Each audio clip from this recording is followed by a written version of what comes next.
The idea of it being hidden in plain sight.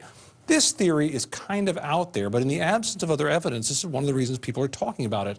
This idea of what if this plane somehow slipped into the shadow of a different plane? One of the theories, and many of them abound, concerning missing Malaysia Airlines Flight 370. Was the plane hidden in plain sight? Was it shadowing another jet to keep it off radar? Let's hear some more from Tom now, further explaining that theory. So some jet out here is flying with all of its systems turned on, normal commercial flight, and it's flying on radar, fully watched by everyone. This one has nothing turned on, so it can't be seen by radar, and it also can't be seen by this plane because it's flying slightly behind it. It's not tracked in any way, shape, or form. And together, they come together and form like one dot on the radar signal. Officials have been asked about this possibility, and they've said, yeah, I guess it's possible. You need an incredibly skilled pilot to pull it off. Even then, the dot would probably be bigger or more intense than usual and could attract the attention of a radar operator somewhere. All right, again, our thanks to Tom Foreman. Let's bring Philip Holloway back, our expert. What about that theory? Plane shadowing. How difficult would that be as a pilot? Well, I think that would be extraordinarily difficult under the circumstances. Admittedly, I don't know much about this particular captain's or the co-pilot's background, whether or not they had any formation flying training or anything like that.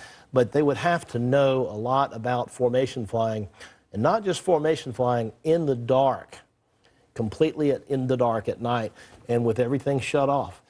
It would be extremely difficult, and I think very unlikely that that's the case. Yeah, interesting. And great job by Tom to give us the look of what it may be like, but to execute it, you're saying nearly impossible? I mean, very close. I mean, you're talking about right behind it, you know, maybe just a little bit below it, so that and without a transponder, there would be the traffic collision avoidance system for the other aircraft wouldn't necessarily know that the other plane was behind it. So a lot of things are going to have to fall into place just right, in addition to some extremely skilled piloting. Yeah, and that's one of the, we've talked about it, and let's talk about it a little bit more when you talk about how does a plane avoid detection? That's one way, although a very difficult one. Another one we've talked about is a plane like this flying at very low altitudes, below 5,000 feet.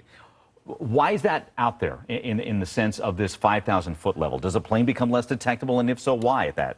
Conceivably it does, depending on what type of radar coverage is out there. Radar installations are not uniform around the globe. Even here in the United States, there are certain parts of the country where radar coverage, you know, only comes down to a certain altitude and not all the way down to the ground. So it just depends on where you are and what type of radar coverage is out there. That could be a reason for wanting to get below 5,000 feet, but as we've discussed yesterday and before, aircraft like this, jets, do not like to fly at low altitude. They are not as efficient, the engines aren't. They use a lot more fuel. So unless you're on approach to land where you're intending to land, or if you're only down for a limited period of time to evade some particular radar that you may know something about, there wouldn't be a whole lot of reason to do that, but that would be why. Okay, and again, to fly at the low levels like that, in the dark, difficult again, right? It's very difficult, especially if you have terrain, and if you're out over open water, obviously it may make it more easily done, but over terrain, 5,000 feet, in a jet going 550 miles an hour, that's very difficult. Yeah. Philip's going to be back here in just a little bit.